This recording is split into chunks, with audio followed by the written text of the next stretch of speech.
Hello everyone. Thank you so much for coming back and watching this video.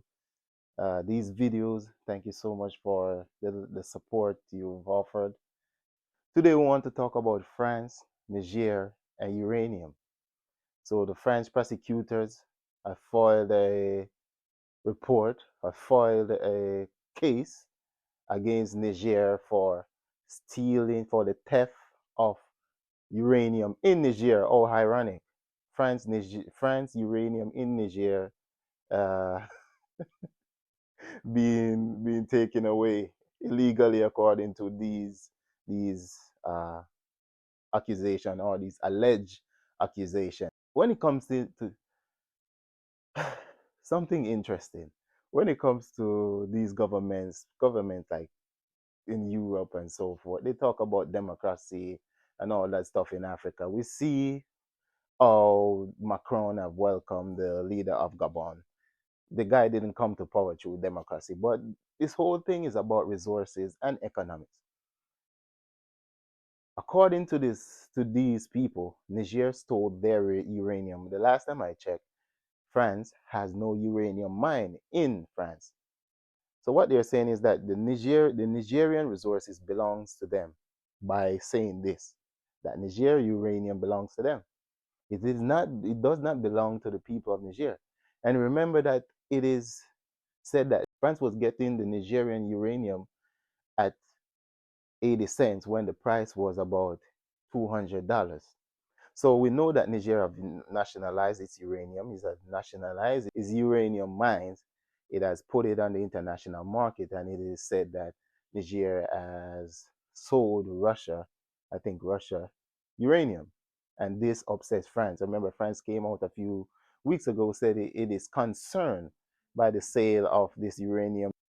Ladies and gentlemen, this idea of colonialism, neo-colonialism, when these people left Africa and left these territories that they occupied directly, they view that leaving there, the resources and the land, even the land belongs to them, and the people, even the people, probably belongs to them. The people don't have a right to the resources under their feet, on their land, and so forth. So by filing this case, they're saying that it is France's uranium that is in Niger, that is in the soil of Niger, because that's what it sounds like to us. And this is what we are trying to explain to the people of the world, the people of the world, that colonialism is not necessarily about race per se. It's not just about race and so forth. It's about natural resources. It's about these access to these resources. These people don't believe that the native of a certain land and the people in a certain land have the right to these natural resources.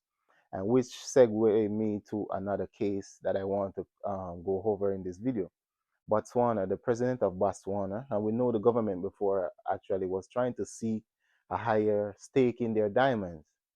And this government is trying to do the same thing, and it has came out that the IMF has warned Botswana against such a move.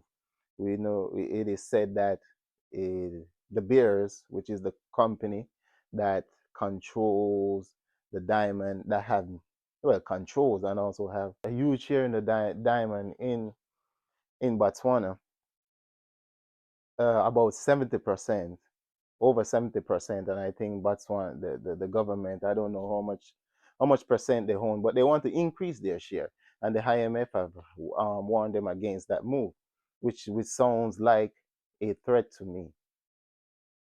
Basically, what they're saying, don't make this move, because it's as if these international organizations are speaking on behalf of these multinationals, which I don't get. The government of Botswana has a right to get a bigger share in their diamonds to satisfy the need of their population. And the IMF is saying, one of the things they're saying is it might cause economic issue. Maybe that is a threat or something, I don't know. So, ladies and gentlemen, when it comes to neocolonialism and imperialism, it's not necessarily the state, just the state. It also includes these multinationals that controls our economies. They have access to these natural resources, which is that they get it for cheap. They can build their industries in wherever they want, not in the country that the resources actually is, and they make super profit. They sell it to the world, they send it back to these countries that they get it from. So Niger needs to file a case against France in Niger. That would be like a counter move. Yeah, you can file in France. Nobody, we don't have any say over that. But Niger can file their case in Niger and so forth, and also to the world and expose the crime and so forth and all the mismanagement of Nigerian resources that have occurred over the past over the past decades that France have been mining these resources, and see what are the environmental disaster and so forth. There's so many disaster that has happened through the mining and so forth that has gone on in Niger from the French mining giants. And Botswana as well can take control of their resources. So, ladies and gentlemen, that is our thought on it. Is it ridiculous that Niger is accused of stealing its own resources by France? That's how we see it. So kudos to the Nigerian government, and I think they need to mirror what France is doing. I even take it further because these people think they can intimidate people from taking control of their own destiny. And this is what is always been about. The fear of France is that Niger, which they are already doing, taking control of their resources, getting full price, exporting it, selling it to who they want. This is the fear of France. France don't care which government is in power as long as it is have access to these natural resources and financial resources as well.